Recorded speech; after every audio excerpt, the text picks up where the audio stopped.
Hi there, and welcome to this installment of Parenting+. I'm your host, Isabel Garcia. In this series, we do a deep dive into topics impacting moms, dads, kids, and families of all shapes and sizes.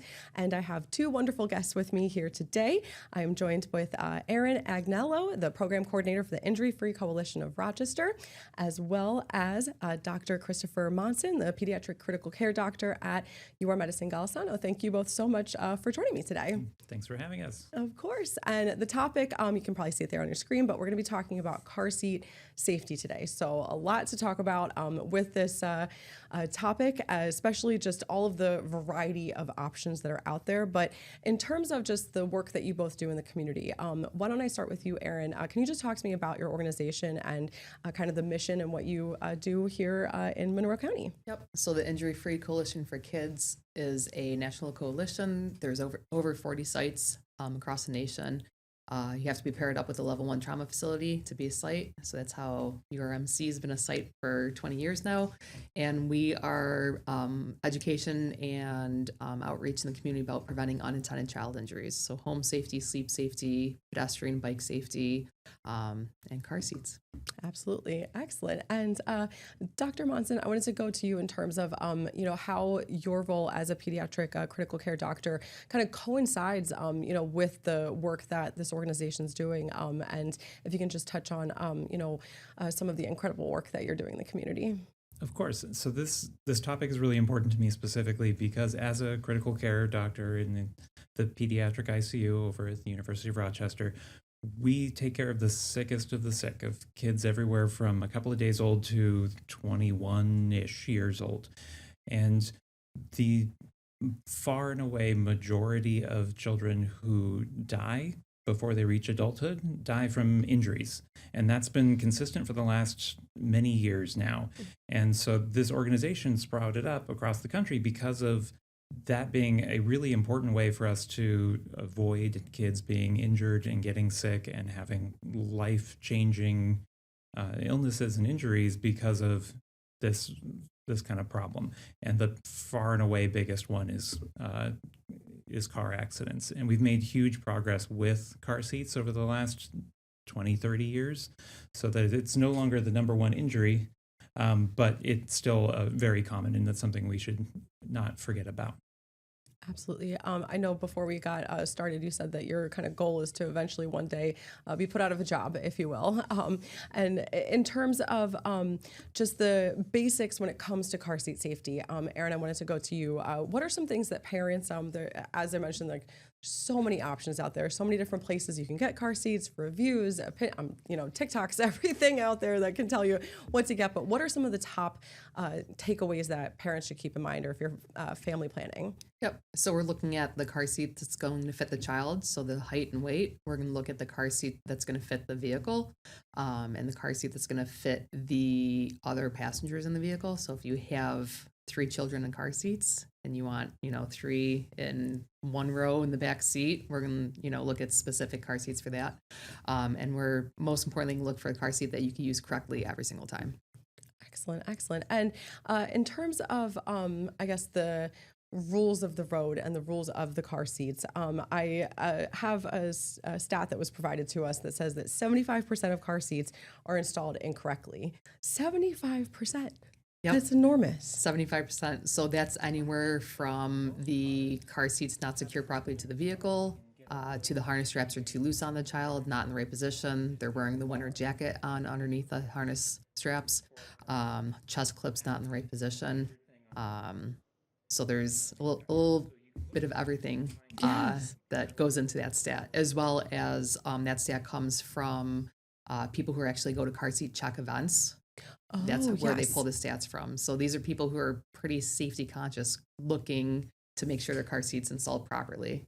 And it's, we're seeing a 75% rate of misuse for the car seat. And that's honestly, just, astounding when you hear that number. It's almost shocking. But, kudos to the folks going out there that are, going to those events that I know that our region has, so many of them, just to say, hey, are you doing this correctly? And here's how we can help. I wanted to touch on just the crucial, resource that is, and, why car seat checks are important. And, parents are, I mean, exhausted just trying to get through the day. But how crucial, just making sure, as you mentioned, that it's being used correctly every single time, and why people should take advantage of them. Oh, I don't have too much time, but they're there for a reason. Right. And this is what we like, why we really harp on this is we understand this is a complicated thing. That car safety for adults is so simple. Go in, put your seatbelt on. The seatbelts are designed for adults. And kids, like with all of pediatrics, just are hard to do things for because they are constantly changing. Every kid is different, and in 2 months they are different than the kid that they were before. So you have to be able to constantly adjust these things. And there's hundreds of different car seats that all have the same basic principles behind them, so there's things that we can look at. This is an infant seat. It's only used for smaller children, for babies and a little bit above. So this is a convertible car seat. It goes rear facing and forward facing. And this specific car seat, when you're rear facing, you're going to use kind of that kickstand. So we agree that it is not as simple as we wish it were. Sure. And so having these resources so that you can find someone who can walk you through what your child needs, what your car seat is built for, what your car can handle, is really important to be able to get everything right. And as we were saying before, I would love to put myself out of a job. And these are preventable things that if you have a child that's in a car accident, which is unfortunately fairly common, yes, then you want them to have the best outcome that they can. So Absolutely. As the critical care doctor, I want the kid that when they arrive is better and healthier than they would have otherwise been, shows up at the emergency department, gets cleared and gets to go home and doesn't need my services at all. And I want the kid that I don't even get to take care of to be well enough to make it to my ICU so I can help. And those are really the things that always make me get up and do this, make sure that we're doing extra things on the side from my day-to-day job. And then baby goes in there, clicks in, and your baby's in. So important things about getting your baby in the right spot is that we have different parts of a car seat. You have the buckle down here. They should not be sitting on the buckle, and it shouldn't be too loose. You have these clips that go into the buckle. Nice snap. They make a very satisfying noise. You have a chest clip that goes across the middle. That should be going higher than you think it would. I really do think this is an incredibly valuable thing, and we're really excited to be able to share some of those resources and remind people that this is a both important and doable thing for their kids. Yes. I just had the thought pop into my mind as you were mentioning, just how much development is happening, in a child's brain, and just how it's not the same kid, everyone's so different. But as I mentioned, I have two little ones that are getting bigger, but they're 7 and 5, and trying to reason with a 7 or 5-year-old to just put on a car seat, or, just put on your seatbelt, but taking the time, to block in that extra time to say, okay, you need to do this safely and properly. And I imagine also at the car seat checkpoints, it's just another grown-up that's not mom or dad or, grandma that's saying, hey, this is important, you need to do it. But in terms of, outreach, can you talk to me, Erin, about some of the stuff that you guys do with the coalition? Yep. So we do a lot of fairs out in the community, presentations. I've gone and talked to Lifespan, to grandparents caring for grandchildren, because things have changed probably from last time they had little ones running around the house.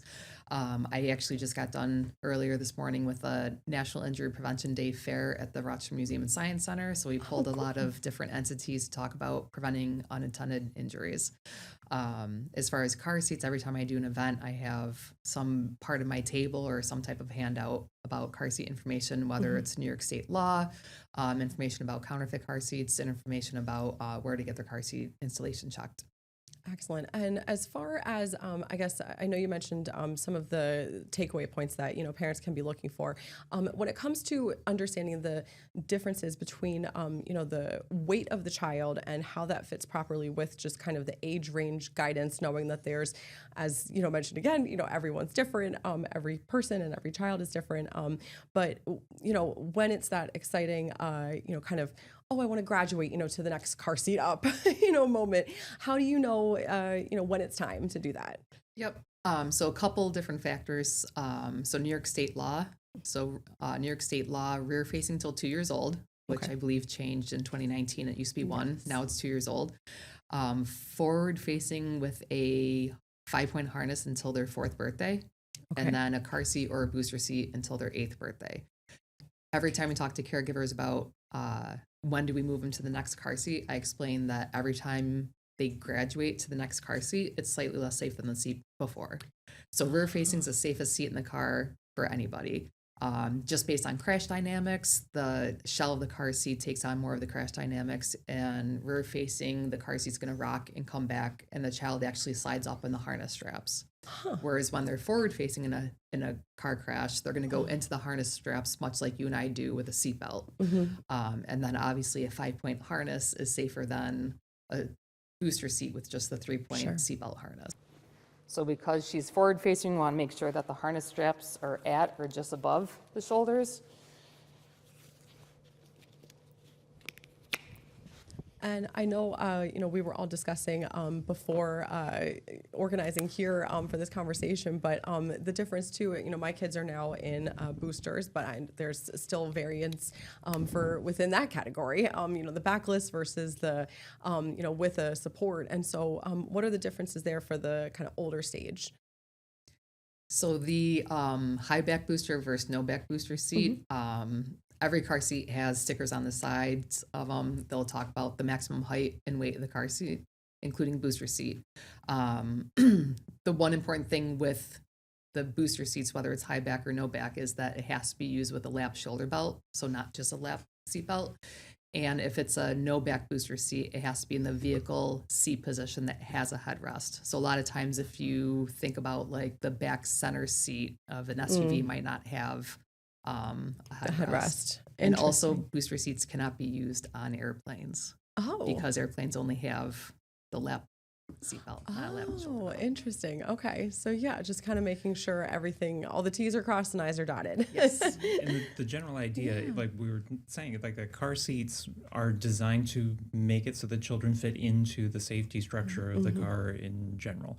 So those are that's the principle behind what Erin was just describing, that you have to have different seats and aligned so that your kid gets the pressure points hooked up in the right way. So when adults are in a car, we have the ability to move our seat belts so it goes across your chest, it hits your shoulder, which is where you want the distribution to go. So it's across that space. You want your lap belt to go across your hips so that it doesn't cut into your like soft belly space. And that's really what we're doing with all of these different car seats, is making it so that kids, everywhere from tiny babies to teenagers that are almost there, are adjusting all of those points to redistribute the force, make it so that what would have been a bigger deal becomes a less severe injury. Absolutely. And I guess in terms of the latch system, when it comes to, yes, I saw that smile there as soon as I said it, but yeah, like the where exactly to hook it. And I know that sometimes there's the option of putting it through the actual headrest and on the back seat. I guess for, the more consistent, as you mentioned, if there's grandparents taking care of your kids or whatever the dynamic or setup might be, if it's a babysitter, if you're looking to make sure that they have, the proper installment and things like that, what are the, I guess, any tips you might have to, make it a little easier for yourself? Yes. First and foremost, we're going to read the car seat instruction manual and the vehicle manual. In every vehicle manual, there's a chapter about either child restraints or child car seats. So we're going to reference both those manuals. And as far as seatbelt versus latch system, when we talk to caregivers, one is not safer than the other. They're both crash tested. The important point is that the majority of the car seats out there, it's one or the other. So you're either using the seatbelt system, the seatbelt to secure the child passenger seat, or the latch system, not both. A lot of times we see usually fathers come into car seat check events and they're like, hey, if one's safe, two's safer. Look at how that's installed. and you go, look at the car seat manual and it says latch system or seatbelt system. Or, yes. So it's actually not crash tested with both. So they don't know in a crash that might be too much crash forces on the car seat. Interesting. But then talking to caregivers, it's whichever they could use correctly every single time. And there is a little caveat to the latch system that there is a weight limit. So the latch system has a 65-pound weight limit that includes the weight of the child plus the car seat. So if we think about those all-in-one car seats that might be, pushing 30 pounds, then the child has a lower maximum weight if you use the latch installation. Whereas if you use a seatbelt installation. So all that information is on the car seats. It's on the labeling that's on the car seats. And we brought a convertible car seat to show the difference between height and weight depending on if we're rear facing or forward facing. That's a good reminder that the latch system is really cool and relatively it's simple seeming, and sometimes can be easier, sometimes it can't. It really is depends on the person on which one is simpler. Right. But you have to remember that the seatbelt is designed to hold an adult. So it's rated to hold an adult amount of weight. Okay. And the latch system was designed for children in car seats and is not designed to hold that same amount of weight. So it's deceptive where you'd think the thing that was designed for car seats would be the most robust way to get a car seat in. But within the weight range, they're both equally effective. So it's really whatever you'll use consistently and correctly every time. Wow, that's really, there's so much to it. It's almost like you can get into the physics and, aerodynamics of all of it, which is really, fascinating. But also at the, while, it's all right there, right? All the information, as you mentioned, there's the references, the manual. I'm thinking back to the Bluey episode of like the boring stuff, right? Where it's like, but it's so crucial. And so, in terms of just like your message to parents, out there that are, just busy or, confused, but just how critical, is this to kind of keep at the forefront of your mind? You said this is kind of just, day-to-day structure for so many people, just getting to school every day, things like that, practice. And this is one of those things that you want to have just checked off so that you're not having to think about it constantly or that the things that you're thinking about are the simpler parts of it. So think of it more in the range of like making sure that you have smoke detectors in your house and they have batteries in them. That's a really important thing that you should be periodically checking and making sure that happens, and hopefully you never need to use it.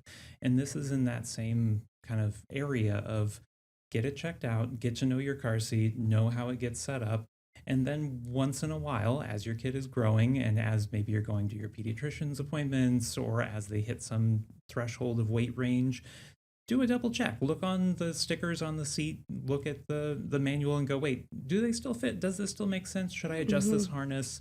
You might have these little pads here that are supposed to be to make sure that these straps don't rub against the skin of the baby too much. Those you have to be careful of, that they're not hiding a bunch of slack that you're not seeing otherwise. So as long as those are in a good spot and that's there, you tighten the child in. And again, nice, easy rule. We like to have easy rules. You shouldn't be able to pinch this fabric. So if you can get your hand in here and get a good pinch on it, then it should probably be a little bit tighter. And if you can't figure out how to answer that yourself, and absolutely no judgment because this is a complicated thing, then talk to one of us. We're here, we're available, and if it's not one of us, we can find someone in short order who can make sure that you have it perfectly set up and give you the resources to check again the next time you need to.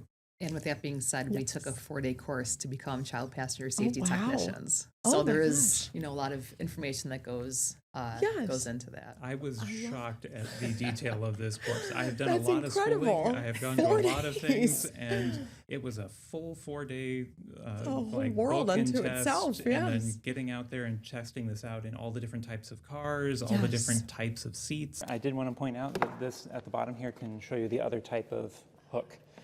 So you have those ones that have a button and all this extra plastic on top. This is all you need, a really robust hook just like this, and that's what you can snap on into the other systems. Thankfully, the people who are training us have dozens of different types of seats to play with and see which ones make sense and which ones don't. So as much as I don't want to scare people into thinking that this is beyond what they can do, I want to really acknowledge that it takes a decent amount of work to get used to what this looks like, and learning one seat is a lot easier than learning all of them, but we have done the training, and there are people out there near to you who will be perfectly able to sort through that crazy manual in your car. Yes. Because I still to this day think it is designed to be hard to read. Yes. But you'll notice that the car seat area in your car manual is usually highlighted as a totally different color. It's almost highlighted as the most important part of your manual, ironically. And I think that's in part because it's one of the few parts of your manual that you're probably going to actually look at and look at repeatedly. The rest of your manual you might look at once you buy the car and rarely after that.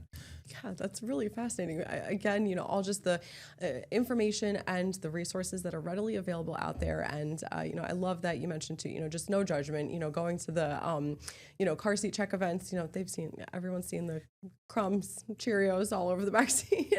And yes, as far as, I wanted to just touch on also incorporating the child and empowering the child to establish, good safety habits as well. How can parents help, as the child is learning to grow and, become more dependent, to just have this be, as you mentioned, so kind of second nature that you don't have to think about it, whereas you get in the car and it's just on, and as much logic as you can, for that age range. But yes.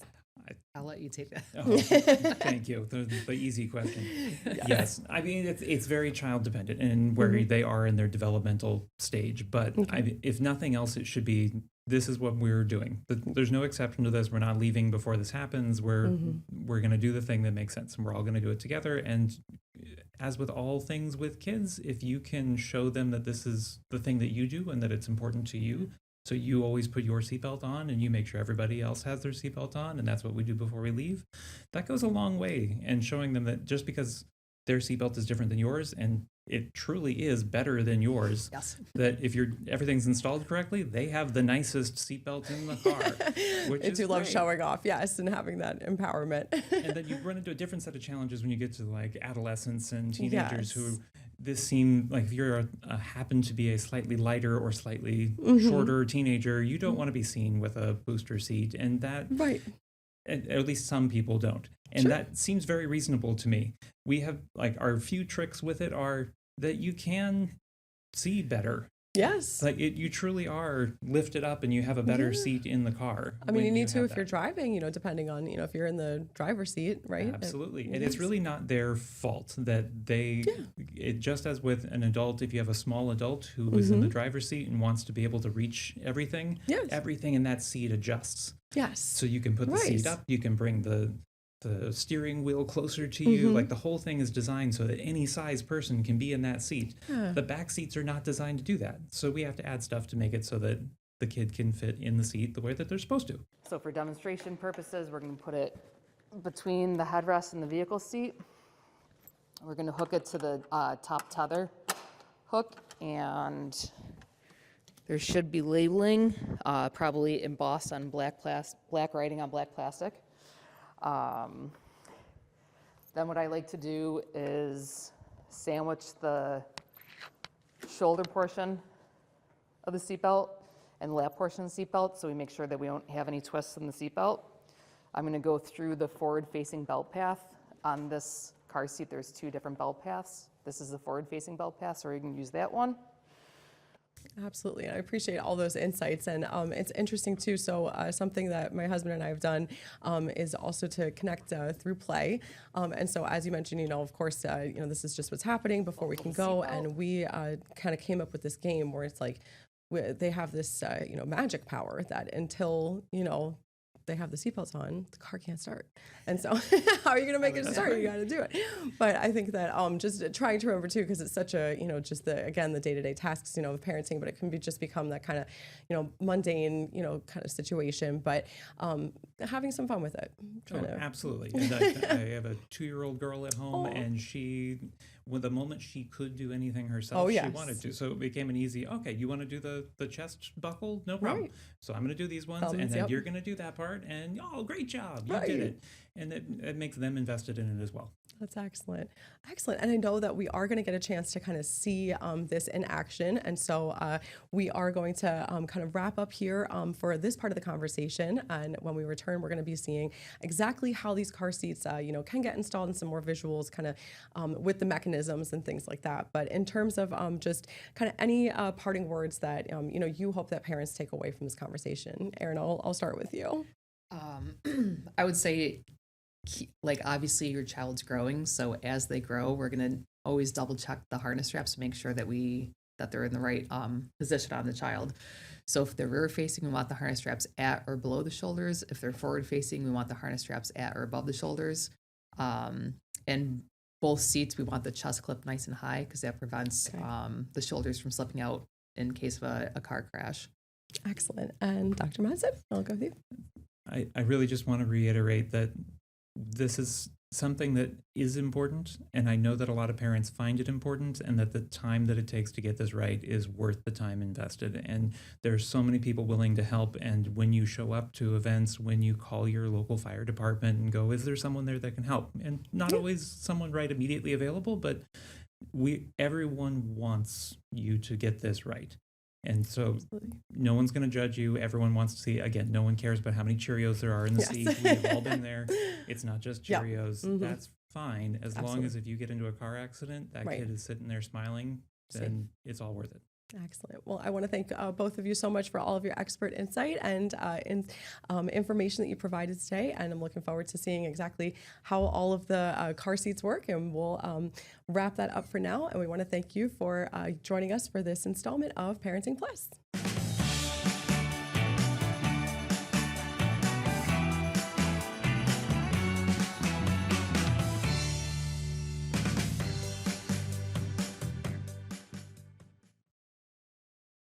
Get the Rochester First streaming app today for everything you love from News 8 On Demand, plus exclusive shows you won't see anywhere else. Search ROC and download for free on Roku, Amazon Fire, and Apple TV.